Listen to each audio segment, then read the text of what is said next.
Clack, clack, clack. Action. All right, cool. So we're rolling. Cool, man. Thank you for being here. Thank you for having me. Appreciate it. Dude, it's an honor. Seriously. Let me set up some background, right? So first off, where did our relation start? All the way back in middle school. Yep. Which, who would have thought that we would be here now? Yeah.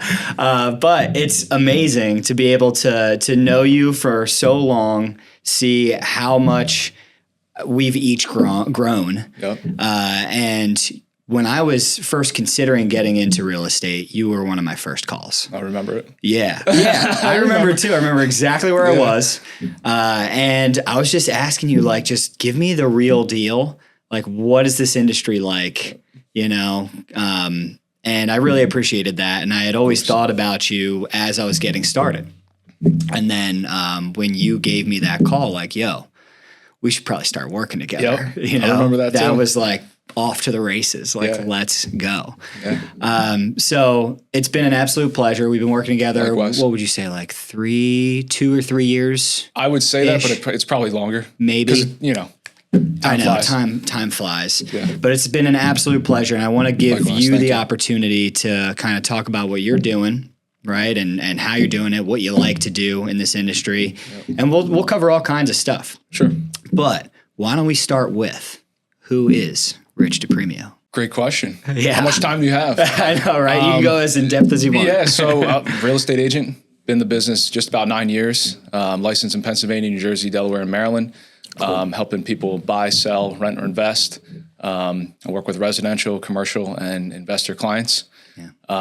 It's 100% all the time for me. This has only been my only job, so I'm not a dual career agent. This is what I do.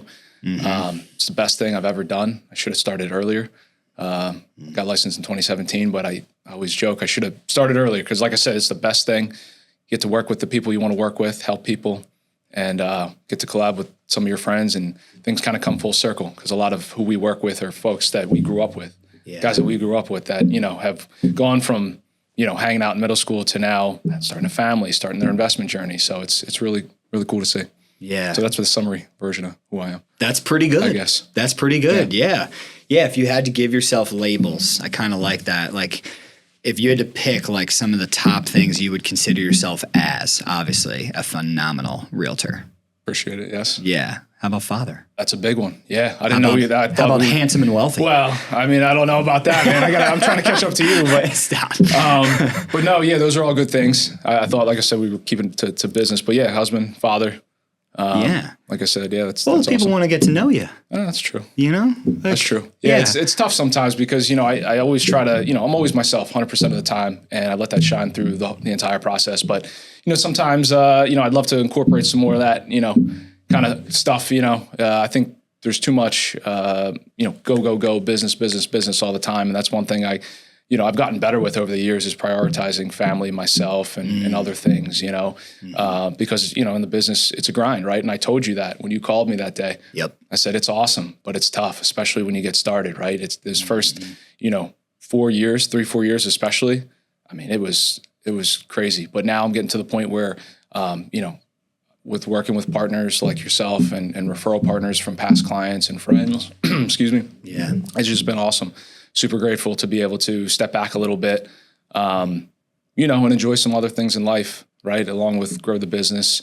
As you know, I just hired an admin in May. So Congrats. She's working out great. And that's another thing that I've been trying to work on is leveraging time and buying back time and delegating. I've been so bad at that because I just love working with my people and I love the process. Mm-hmm. And, in order to grow and to scale, right? Yeah. You gotta step back. You gotta let go. You gotta leverage, right? Not put it on autopilot, right? And still be involved in every decision. But, so those are some of the things that I'm definitely working on along with the social media stuff. Okay. Well, yeah. Well, this will definitely help. Yeah. Sure. Thank you to our team. Oh, sorry. Yeah. That's okay. No, that's a good point. I know. I'm yes. Yes. Do it. Yes. Yeah. All right, cool. Well, you know what? Some of the questions that I had for you was surrounding balance and like allocating time. So why don't we touch on that a little bit? Sure. Like, you've got a family, right? And you've got a successful business going on, and you've got other things going on outside of that, like other businesses too. I don't know how much you want to touch on, but what has been some of, really helpful mindsets or habits that have led to you being where you are now? It might sound basic. So it's like, there's a couple answers to that question. I mean, I think, just showing up, doing the things that you're going to say you're going to do, right? Mm-hmm. Being responsive, answering the phone, right? Those are things that, sound basic, but they work. People want to know that you're there, that you're going to help them. I think obviously being full-time in the business helps a lot. My day, I mean, I work 7 days a week for the most part. Mm-hmm. And the night before, that really helps getting the emails done, catching up on some of the back end paperwork, catching up with my assistant, like planning the night before really sets the tone for the next day. So I think that's been big too. That's huge. Yeah. Yeah. I think that, how much time do you spend before you go to bed, like on that kind of like setting up tomorrow? Probably an hour or two. Oh, really? I mean, it depends, because again, like a lot of people, they don't realize like, I'm on the road all day. I'm showing houses, I'm meeting with clients, I'm closings, whatever it is. Mm-hmm. And like, yesterday when we had that closing, right, it was an hour. I had to drive an hour to the property. We had closing, then an hour home. So that was like 3.5 hours. Well, that's not time that I'm, now not in front of the computer, or I have to play catch up or get back to people, right? So that's the other way we can leverage the assistant, is just when I'm on the phone driving, now I'm on the phone with her and we're doing emails. Yeah. We don't text and drive, we of course not. Right? No, we don't do any of that. Be irresponsible. Yeah. So, just doing things like that and catching up on, now I can get, my hour drive home, I can get with her and we can start, setting up the tone for the rest of the afternoon and evening. And then I go home, have dinner, spend time with the family. And then I get back to work for an hour or two and I just kind of button up things and get them ready for tomorrow, review my schedule, and get set. That is a great idea. Yeah. I should be doing that more. It's not as overwhelming as, 5 o'clock comes, I'm done for the day. Well, then, and then you wake up the next morning and you're just like, oh man, you're always playing catch up. Of course. Well, that's totally two different mindsets, right? Yeah. Like what we're doing is way more entrepreneurial, where like, if it's not us doing it, it's like, okay, do we hire somebody, or are we paying somebody else to do what we need to do to run the business? If it's not us, it's nobody. Yep, exactly. Yeah. So two different mindsets, which, I mean, let's just highlight real quick what you were doing last night. What's the deal with this trailer that you bought? So, secret's out. It's been out for a little while. I got to do a better job of posting content, just because I have, I've helped so many people and it's been awesome, that I just got to get in there and get some editing done to post some of these videos. But it's probably been about a year now. I bought a trailer and I wrapped it and I branded it with myself. Mm-hmm. And it's just been an asset because, most of the time I'm working with first-time buyers or families that are upsizing. And oftentimes, they don't have to use it, but I always offer it because, they're spending real money, right? They're buying a house and, we know, and I know U-Hauls, right? Are they available when you need them, the size you need, at the location that you need? Also, you got to pay per mile. Then there's peak hours. So it adds up very quickly, right? Yep. And I went out and I invested the money to buy this trailer to help people move. So I'm with you from literally start to finish. I roll up my sleeves. I get out there. I help you move. And like I said, I save you a ton of money. Mm-hmm. It's a lot of fun. Right? It gets me out of the office because a lot of the time we're sitting behind a desk or we're sitting in the car. Yeah. You got to get out. You got to move. So it's fun. And, you hook it up to the truck, you drive around. It's kind of cool. Yeah. It's like a fun experience. So I have fun. They save a lot of money. They feel like I'm there every step of the way. You network, you meet other people. Like it's a win for everybody. And it's just been a lot of fun. Great way to meet the neighbors. Yeah, exactly. Yeah. Because when they pull up, they see this 14-foot trailer with this emoji guy on it. They're like, what's going on here? Right. So it's a lot of fun. So last night, we was, one of those things, like you said, if you don't do it, it doesn't get done. Yeah. And I looked at my calendar, got a phone call. We have settlement on this property in a couple of days. And I'm like, well, I got to go. So after we settled last night on that house and I got home after 6 o'clock, whatever, hung out with the family for a little bit, ate dinner, jumped in the truck, and it's vacant, so I could do, but I was out till 1, 2 in the morning last night, doing what I have to do. Well, that to get just it done. tells you like what you're doing for your clients out here. Yeah. Sorry, I keep tapping the table. My bad. It's a tap dancer. Like this is like it just shows you what you're doing for your clients out here. It's amazing. Yeah. And I know that your clients feel that extra service. Yeah. And sometimes and I know with you too, because you're a high service guy too, a top level service guy. I just feel like sometimes I feel like I'm not doing enough. I always want to do, I always do the right thing, but it's like, am I doing enough? Because, when somebody calls you, right, whether you know them or not, whether they're buying a $100,000 house or $1 million house or whatever it is, and they say, hey, here's all my money, here are my financials, and they get very vulnerable, like, here's my situation, this is my family, we need to get here. I mean, I don't take that lightly, man. That is the coolest thing, and that's one of the best things about the job, whether, like I said, whether you're buying a house, selling a house, whether it's, commercial property, an investor, somebody starting a business, whatever it is, when they come to you and say, hey, this is who I am, this is what I have, this is what I want to do, I trust you, can you help me? Nothing like that, right? Agreed. And like, again, that's why I want to be the full service. I want to be able to do everything for you, And I mean, I know at some point I won't be able to do everything, but that's where, the team and delegation comes along. But, I'm super grateful to have that. A lot of people behind me, like I said, people that have used me, people that maybe aren't ready or have just referred me, I mean, just thank you. Thank you. Yes. It's I thank you as well.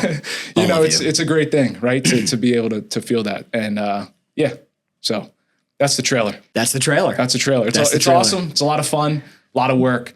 But it's the least I could do for my folks. And when they buy or sell with me, I help them move for free. Love it. So that's the logo. Love that. That's good. Yeah. Nice. All right, let's get into some of these questions a little bit. You got it. And then also, if you want to like touch on anything as well, like we can literally cover anything. Okay. But all right, so we're talking about some of our, like how we're helping clients, going the extra mile, hours worked, how we're balancing our life. What would you say? Because also, I know that you're growing your team right now, or like, I know that's a goal of yours, and you've been making steps towards that, right? Exactly. Yep. What are some of the main or top 3 pieces of advice that you give somebody who's just getting started in the industry? Great question. I think number one, again, it's basic, but you have to be responsive. You have to be available, right? Because everybody knows a real estate agent or somebody that has their license, right? So if you want to be good, you have to be available. Ideally, you have to do this full time. Obviously people have situations, bills to pay, like I get it, but you have to have some sort of plan to make an exit of a 9 to 5 into this full time. Yeah. Because not only to be available, but you have to know, you have to have experience. Right. So that's 2. 3, I would say just network. Network, talk to everybody, be friendly. I mean, don't be cheesy, don't be salesy. Hey, I'm Rich, buy with me. I've never done that and I won't do that. I've always focused on relationships because that's what, the relationships matter, right? That's what, turns into a win-win down the road, whether it's, today, tomorrow, 3 years from now, right? It's just the relationship, staying in touch with people. Yeah. Right. Yeah. So that would be my advice. That's great. Those are 3 huge nuggets there.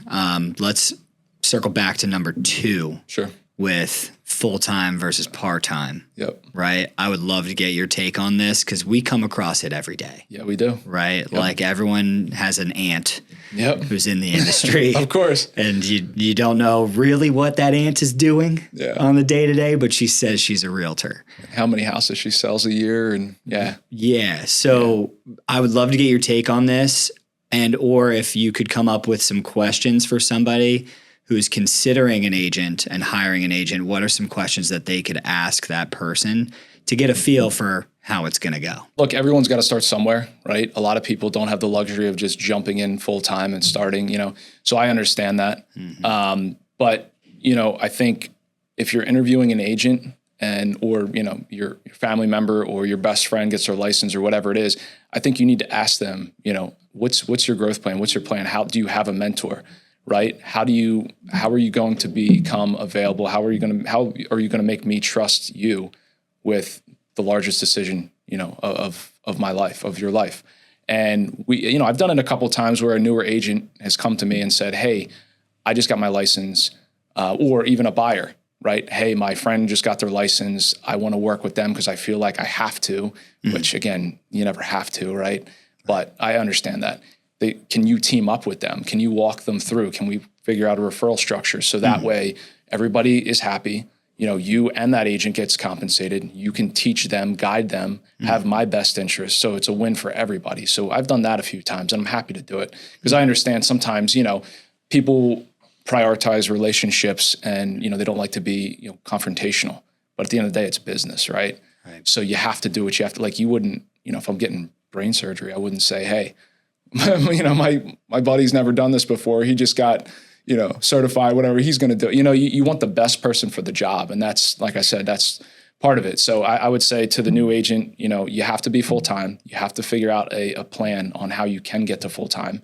You have to partner up with somebody that knows what they're doing, and you have to be willing to learn. Because again, a real-time agent, a full-time agent is going to be there. They're going to be able to look 10 steps ahead versus that part-time agent that's not really that experienced or only sells one house a year. Because you know as well as I do, the market changes very quickly. You know, things change very quickly. And if you're not up on that, you know, you could be in trouble. For sure. It could be a big mistake. Yeah. And you might not know until you're way too deep. Yeah. You know, like that's a reality in both of our sides of the business is, you know, you could have somebody's telling you yes, yes, yes. Right? Like, oh yeah, we can do that. Oh yeah, no, that's no problem, whatever. And then problems arise later. And that's another, you bring up a great point. Communication is everything. A lot of people, and I've dealt with this recently, you've dealt with it, we've all dealt with it, right? Communication, right? If something's going wrong, whether you're the buyer, you're the seller, you're another agent, whatever it is, you have to communicate. You have to have those tough conversations. That's another thing that people don't want to do. And now they don't do it. It's a week later. And you know, they still haven't said anything, and settlement's in 2 days. Right. Well, if you would have told us a week ago, things would have been different, right? So you have to have tough conversations. Not only does it build trust, but it allows us behind the scenes to do what we have to do to facilitate it, you know, and get the deal to close. Absolutely. Like I said, we just closed recently with somebody who, what is it? They lost their job or they got a new job making significantly less money.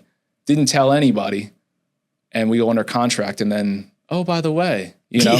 So it's important because a lot of times things are savable, salvageable. We can save, we can pivot, we can do things. But when time's not on our side, there's an issue. So have tough conversations and communicate. That's another big point. It's a huge thing. Yeah. With that closing in particular, the lady actually had left the job like the week of going under contract on the house. Now, thankfully, you know, we were able to pull in a co-signer and make it work. Right. Like, and to your point, like a lot of times if we have the time to figure out a solution, we can usually make it work. Right. So having those tough conversations early when you're identifying a problem is so important. You know, people either get embarrassed or they want to try to cover it up. And that's just not the way to go. Right. And give me a couple things that you would tell buyers not to do if they're thinking about it. Right before, during, or during going under contract. What shouldn't they be buying? What shouldn't they be doing? Because this needs to be blasted because so many people, I feel like every transaction I come up with a new thing that somebody's getting ready to buy or do. Yeah. Like, okay. So general rule of thumb, when you're going to purchase a house and as you're looking for the house, try to keep everything status quo. We pre-approved you based on your current status, right? So if that current status is changing in some way, let's talk before it changes. You know, if it's something that you can control, sometimes you can't. Right. But status quo.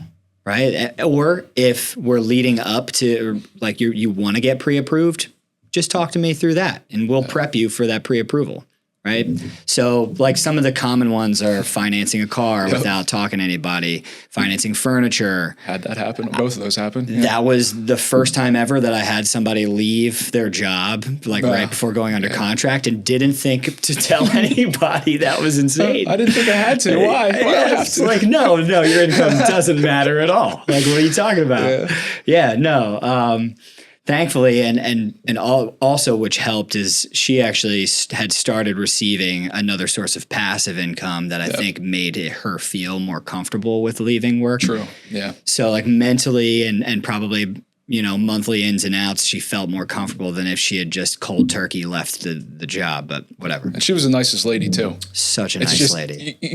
When you're buying the house, you got to be laser focused on that. Yeah. It was such a hot and cold moment where I was like, oh my gosh, this lady's amazing. Like I love her, but I'm so pissed. Like, why would you not tell me? But they were this? super. I mean, she was happy. It all ended well, but like I said, you gotta get to us like right away. Yeah. Or tell us before you do something. Right. Like that. Yeah. And I don't know. That was a first for me, but I have come across other kinds of circumstances where you just kind of got to keep your cool. Of course, always. Like take in the information, find a solution. Well, that's another thing too that we've learned in our business. I know I have, is just kind of emotional control, I guess, if you will. Mm-hmm. Just because you're working with tons of different people. Everyone's got different personalities. You have to approach them differently. You have to speak to them differently, right? So that's a whole nother thing. And although I take this job very seriously, and when we go from start to finish and we're hanging out and seeing houses multiple times a week, spending hours together on the phone, playing, you become very good friends with your clients. At least I do. And I love the people that I work with. But you almost have that personal, emotional investment in the deal because, you're spending time, they're good friends, you want the best for them. Yep. But I learned very early on, you gotta business is business, right? You gotta control your emotions because how you act is how they act. Right. And obviously how you act with vendors, title company, lenders, right? It rubs off. And not that I ever, blew up or anything, but you just learn that right early on. And I think being composed, honest communication throughout the process, having all those together, you're going to be fine. But that's another thing. Like I said, you're always, working with people. You have to know how to, navigate. Exactly. How to relate and navigate. Yep. That's it. Do the best job possible. I agree. Let's get, so I had this rapid fire question list that I would love to get your take on these. Okay. Cool. All right. So rapid fire questions. Do you advise go for the larger house that you qualify for or go for the stepping stone house? Stepping stone house. Why? We advise our clients all the time, be comfortable. Just because you can afford $1 million home or whatever it is, doesn't mean you have to spend all the money. You got to be comfortable because things happen. Life happens. Car, family, kids, somebody loses a job. If you get the biggest, best house that you can afford or, that you're approved for, something happens. Are you paying the mortgage or are you fixing your car or you can go to work? Yeah. You know what I mean? So I think buy the stepping stone home, build some equity. You can always go bigger. You can always move. I got the trailer. You can call us. We'll help you. True. So be comfortable. Love it. All right. Go for the stepping stone home. Wait to save more money or buy as soon as you have a minimum down payment. I think it depends on everyone's situation, the market. It's tough. I mean, again, situational dependent. Yeah. But again, be comfortable. Have some reserves, right? Don't just put all your money down on a house and then be like, all right, well, I don't have any money for furniture, can't pay the lights, so have a little cushion, but I don't think you need to, overdo it. Sure, totally. And to that point, you don't need to have 20% down. Correct. Yeah. Guys, you can do 3% down, 3.5% down, right? And we have assistance programs to help you with that too. But good point. All good stuff. Okay. What do you think is better, conventional financing or FHA financing? Obviously different for everybody, but what do you think is better? I think it depends on who you're, is it through the eyes of the seller or you're just asking me in general? Through the eyes of the seller. That's a good way. Yeah. Okay. So to me, conventional. It just shows that you have a little more strength as a buyer and in a competitive situation like we're seeing today with multiple offers, all things being created equal, except financing. I think that gives you the edge. Conventional buyer, like I said, typically has a little more cash on hand. Credit's a little better, right? They're just a better quality buyer. And, I'm always advising sellers, you want, it's money's great, but it's also terms, right? And, what kind of financing people have, if any, because you want to take the buyer that has the highest probability of closing. Right? Some people like to gamble, but most people, if you have a bird in the hand and it's safe, that's what you want because you don't want to get 3 or 4 weeks down the road and then it doesn't happen. For sure. Yeah. Love it. And to that point, actually, this is going off script a little bit, but you're familiar with pre-commitments. Yep. Where you're doing underwriting ahead of time, or I'm doing underwriting ahead of time. We've done those a couple times. Yeah. Before we place an offer. Yep. Do you feel or do you advise sellers in a way to look at that differently than a pre-approval? Yeah. I think, like I said, I think a lot of it goes into it. And also it's working with a trusted lender. We want somebody reliable. Anybody can go on rocketmortgage.com or, give me a mortgage.com, whatever it is, and get approved without any documents, right? That's the other thing. So it's financing, reliable lender. Do they, are they pre-approved or are they pre-qualified? Do they have the pre-qual letter? So it's all those things, right? And then the price and terms, obviously. Yeah. But it's helpful. It is helpful, and it's underutilized, to be honest. Okay, next. What type of home is the most competitive on the market?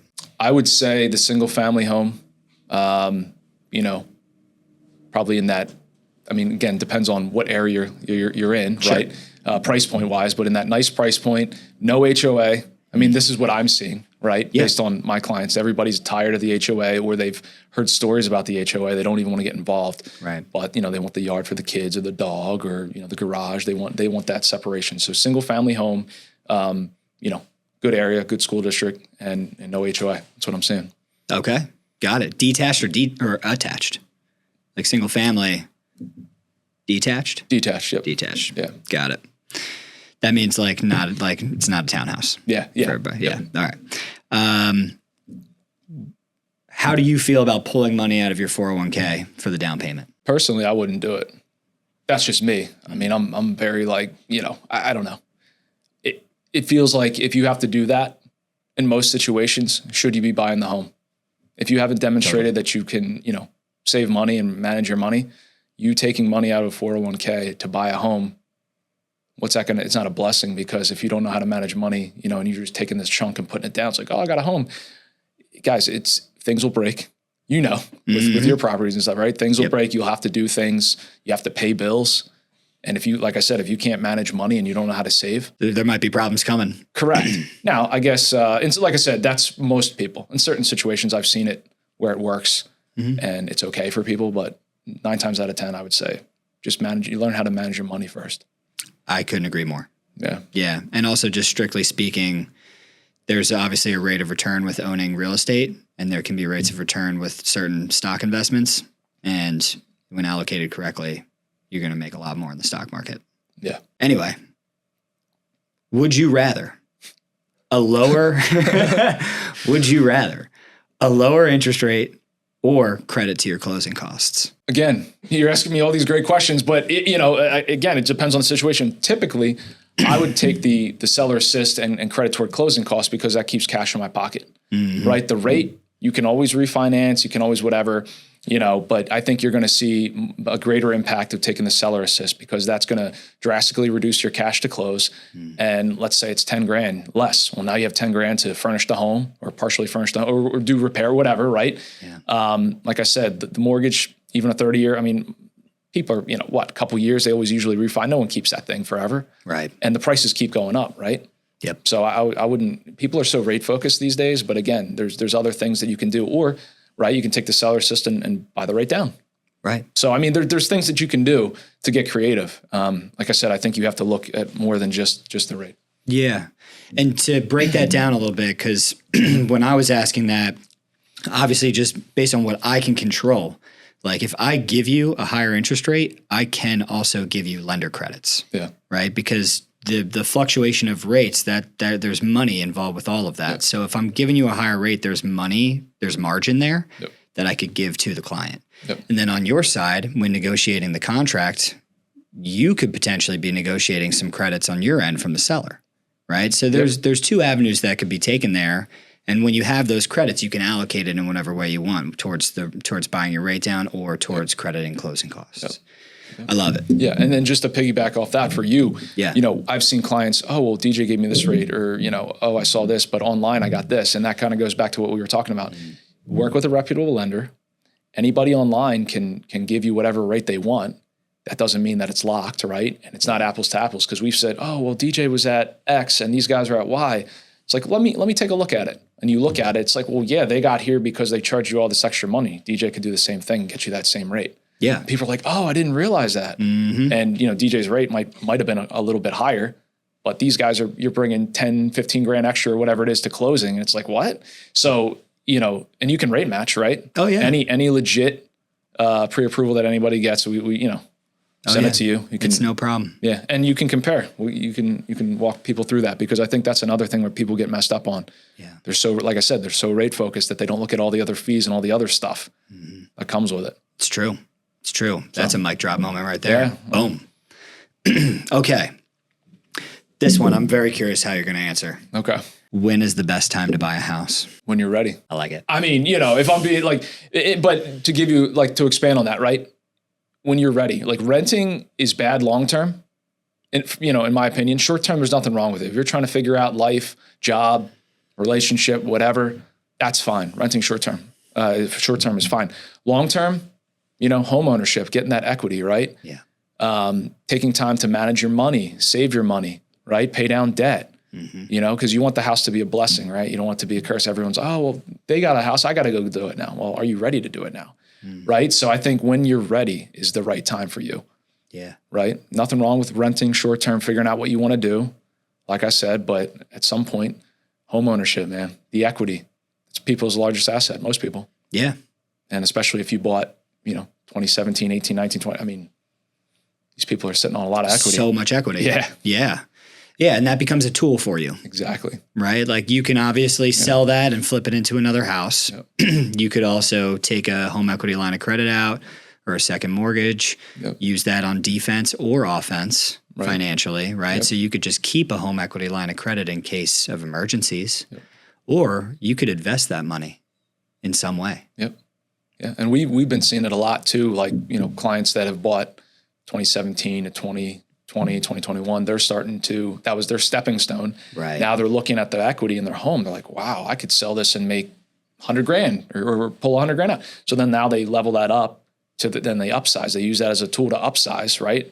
And we coordinate that. And that's how real estate works for you when you do it correctly. No doubt. It's amazing. So it gets you to that next home. Yeah. And I love it where you can have that situation where you've got the equity in your stepping stone home, you're upsizing, and because of all that equity, your monthly payment is about the same. So you're getting all this extra stuff, but you're paying the same amount. Well, and again, month. everyone's so rate focused. Well, I got this I have a 2.5 on this. Why would I sell it? It's like, well, the rate only affects the amount you finance, right? So if you're putting 30, 40% down on the new home that you got for free in the equity, doesn't look so bad. Right. But if you're putting 5% down on the new home, of course. You know what I mean? Yeah. So again, I think it's lack of information. Some people just don't understand or don't know. So if they have questions, they can reach out. Anytime. But yeah, equity is a big thing. We covered all the points here, more or less, in one way, shape, or form that I wanted to cover. But if you've got questions you want to tee me up on, I'm all ears on that. What do you want me to I don't know. tee up on?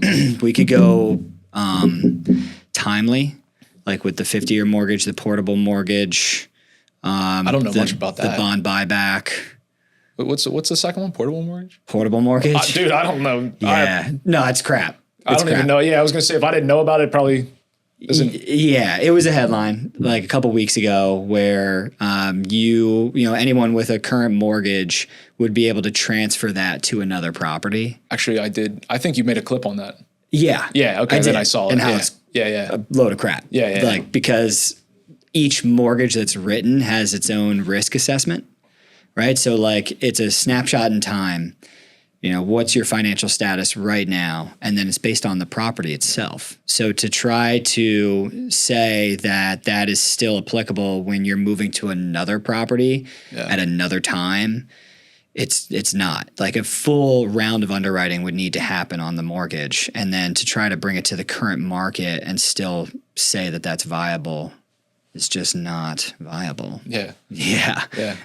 So it'd be so much work to try to figure out how to make that work that I just don't think it would ever happen. Gotcha. And with all the other programs that you guys have, right? I mean, there's so many better options and stuff. Like 50-year mortgage, what are your thoughts on it? I mean, that's not... I don't agree with that. I don't think it makes sense. No, I think it would do wrong for the overall economy because it would push prices up. Because anytime something becomes cheaper, people feel more comfortable paying more for it. Yep. Right? So if you're looking at the same house, all of a sudden 50-year mortgages come into play. You could get a monthly payment that's 20% less on the same house that you were just looking at the week before. You're going to be like, okay, well, I could spend a little extra on it and still maybe meet halfway in the middle of that change. right? Everyone else is going to be thinking it too. It gets bid up even higher. And then, yes, the monthly payment is what we're talking about right now. But then the more prices get driven up, the more down payment people have to figure out. And we already have an issue with people saving in this country, and I think people would get more and more priced out. Yeah. We already have inflation going on. Yeah. Well, not to mention, too, if you look at the numbers at the end of that 50-year mortgage of what you actually pay. I mean, nobody keeps it usually 50-year. But, you know, I mean, if you look at the numbers, I mean, you're going to have a making higher out? interest rate. The bank's making out. Oh, yeah. Oh, they're probably licking their lips at the idea of it. Like, yeah. Well, that's what people get in trouble. How much down, how much a month? Right. Exactly. You know, and people that are looking at the 50-year probably shouldn't be buying a home. Right. Yeah. I mean, there are 50-year mortgages that exist in other countries in the world. We are pretty helpful in the fact that we have a 30-year mortgage. There's only like a handful of these 50 and 30-year mortgage type countries, and we're one of them. 30's long enough, man. 30's long. Yeah. You look at London and England, they only do 5-year. 5-year, and then you got to refi. I guess that could be good, though, because then, you know, financial stability of yeah, exactly. Keeps the market honest, which for better or worse, I guess.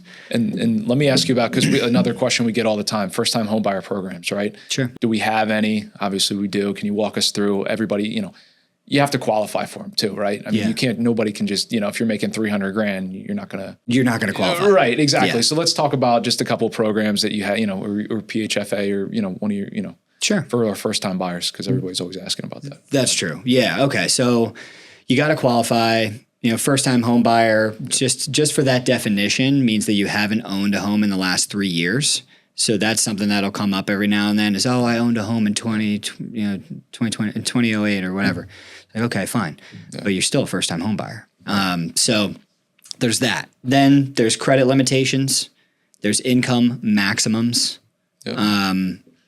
There are asset limitations too to access the assistance programs. You can't have over $50,000 liquid after the money you spend on the house. So, you know, if you've got like $75,000, I might not be able to get you assistance money in certain cases. Yeah. Those are some of the programs, but then I've got exceptions to all of those things. Like I've got lower credit assistance options. I've got assistance products that don't have income limits. It's just anytime you're looking for an exception, it comes at a cost. Of course, yeah. You know, so like those assistance programs that I could maybe write to just about anybody are pretty expensive, you know. But if you need the cash, you need the cash. So we'll get it to you if it makes sense. But yeah, I'm looking for at least 600 credit scores. If you can get 660 and above, that's even better. We'll get you a deal on that. And then there are certain income limitations that changes per county. And then in different states, they all have different limits. Because this is not something that's just Pennsylvania specific, where we're doing a majority of our business. But you know, I'm licensed in Maryland, Delaware, New Jersey, Florida. They all have their own first-time buyer and assistance programs. Sure, and they're all different. Yep. Yeah, so you got to make sure you're working with somebody who's going to do due diligence and make sure you're good to go, because there's a lot of moving pieces. Sure. But yeah, they're phenomenal. So like a majority of these programs will get you access to up to 5% of assistance money. So if you're looking at a $400,000 home, that's $20,000 that you can get just chopped right off the bottom line. Some real money. It's real money. Yeah. Seriously. Because you'll see headlines of like the Philly First Grant or First Front Door. And, you know, they're capping out at $10,000. I think First Front Door just announced 15. But then there are strings attached to it. Some of these assistance programs I have are the best deal points attached to it. So it is recorded as a lien. Right. Yep. Like most of these assistance programs are considered a second mortgage, but they get forgiven over time. Right. So we can go more into that because each one's a little different, but that's generally how it works. Cool. Yeah. Sounds good. I hope that helps everybody out there. Yeah. What else, if anything? What are questions you get a lot? Can I buy a car? No. I think, well, let's talk about how we get started, right? Because I think that's the other question a lot of people have, you know, as first-time buyers. How do I get started? What do I have to do? Yeah. You know, first two things, we got to get pre-approved. So go speak to somebody that knows what they're doing, that they're, you know, a legit full-time lender, because we have part-time lenders in your world too, right? So we want somebody reputable, right? So that's step one. Figure out the budget, see what you're comfortable with. Again, just because you can afford $1 million doesn't mean you have to spend it. Be comfortable. Explore that, right? Then pick your real estate agent, somebody that's full-time, somebody that has experience, right? After that, we all huddle up. We're a team. We figure out where the buyer wants to be, what kind of house they want, how many beds, how many baths, basement, yard, check off all the boxes. And then we go out and we start hunting. Yeah. It's that easy to get started. It really is. Yeah. And people look at us look at lenders like we're the boogeyman. Seriously, they're scared to talk about finances, or they think just on contact on the phone, I'm going to run their credit. It's not the case. Yeah. I want to try to bring the walls down so that people feel comfortable talking to me, because it can just be a conversation. Well, and a lot of people too, they always think their situation's a lot worse than what it is in most cases. Yeah. They're nervous. I'm like, guys, just go talk to DJ. Just talk. Right. And then they're like, oh, that wasn't that bad. Because a lot of times it's not, it's just lack of information. Yes. They don't understand the process, or they don't know what's needed. And that's where we can team up and kind of walk them through the process. And once they have all that information, makes it easy. Yeah, absolutely. Yeah. And there's not a lot of circumstances I haven't heard. Yeah. And maybe best case, they're ready today. Yeah. Maybe they're not quite there yet, but we can come up with a plan. Exactly. To help them get where they need to be. Yeah. It's never too early to have these conversations. We'll work towards you getting to a position to buy a house if you're not already. Yeah. And it doesn't cost you anything. Yeah. And I can do a soft pull on the credit. People are all nervous about the hard pull on the credit. I can do the soft pull so it doesn't affect anything. Yeah.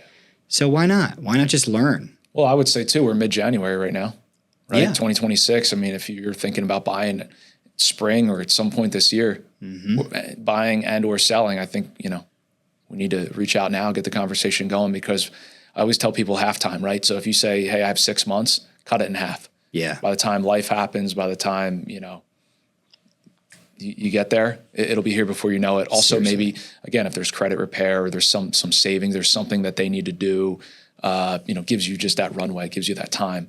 And then once you get out and start seeing houses, we'd like you to get the first one that you put an offer in on, but it's only happened maybe 2 or 3 times in my whole 9 years. Now, if there's a house that's been sitting around for, 5 months maybe, but, like a hot house, one that's, fresh on the market, it doesn't happen often. So realistically, we're going to go out, we're going to see some houses, you're going to put in some offers, you might not get it, right?